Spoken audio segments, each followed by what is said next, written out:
Imagine for a moment that two nuclear powers are on the brink of war, and that this escalation could disrupt the entire global economy.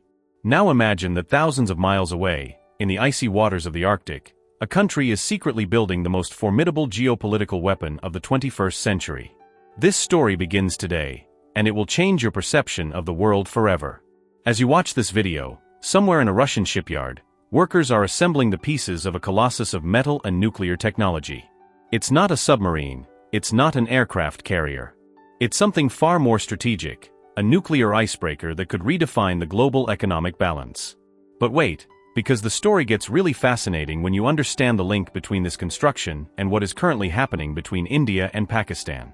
Yes, you heard right.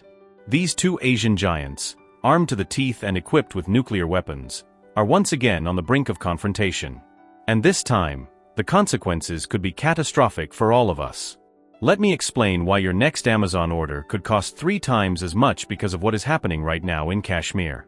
For 78 years, India and Pakistan have been fighting over this mountainous region, which the British deliberately left in a legal limbo when they left.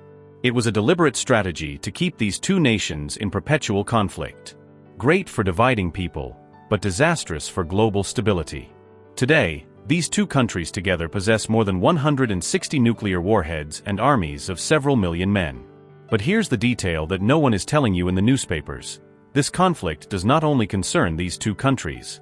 China also controls part of Kashmir, and Beijing will not hesitate to intervene if its interests are threatened. And that's not all. Every new icebreaker, every kilometer of coastal infrastructure developed, every satellite navigation system installed in the Arctic strengthens this dominant position. While we focus on immediate crises, they are building the future of global trade. The real question now is whether you realize the magnitude of this geopolitical shift. We may be witnessing the final moments of a centuries-old trade order, one in which a few straits and canals controlled global flows. Tomorrow, it could be the Arctic ice that determines who eats and who freezes on this planet. This story is just beginning, and the coming months will be decisive.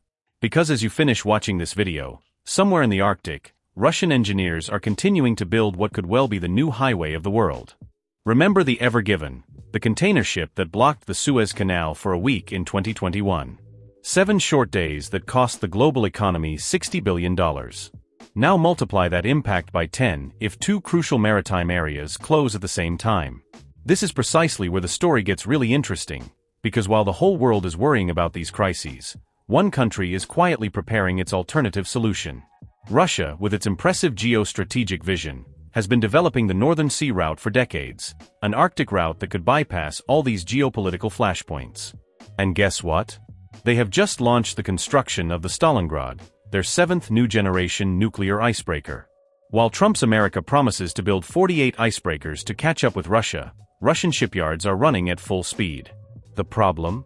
The Americans have lost the technological expertise to build these behemoths. They no longer even know how to work the special steels needed to build them. Imagine the irony, the world's leading power, capable of sending men to Mars, unable to build a decent icebreaker. Meanwhile, Russia has the only fleet of nuclear icebreakers in the world, and by 2030, it will have 11 units. No other country can compete. But here's the figure that will surprise you. Last year, 38 million tons of goods passed through the Northern Sea route. This year, it will be more than 40 million. The goal? 100 millions tons. Some experts find this goal unachievable, but look around you. Between tensions in the Middle East, potential conflicts in South Asia, and the growing instability of traditional trade routes, this Arctic alternative could well become the only viable option. Think about it. While other nations fight for control of straits and canals, Russia is building a maritime highway that no one else can use without their permission. It's strategic genius in its purest form. We are therefore potentially talking about a clash between 3 nuclear powers representing half of humanity. And now here's where it gets terrifying for your wallet and your daily life. Look at your smartphone, your clothes, your computer. Chances are they passed through the ports of Mumbai, Mundra, or Chennai. These giant ports handle millions of containers every year, connecting Asia to Europe and Africa. One bombing, one blockade, and the whole chain collapses. But that's nothing compared to what's happening in the Arabian Sea. 30% of the world's oil passes through this area. Yes, almost a third of the world's energy passes through this region, which India and Pakistan could turn into a battlefield. Imagine the consequences. Gasoline at €3 a liter would become a nostalgic memory. By the way, do you remember the Houthis and their attacks in the Red Sea? Trump recently announced that he had forced them to surrender, but the reality is quite different. Yemeni rebels continue to make threats, and this truce seems as fragile as a house of cards in a storm. If this situation worsens at the same time as the Indo-Pakistani conflict, we will witness the collapse of international maritime trade.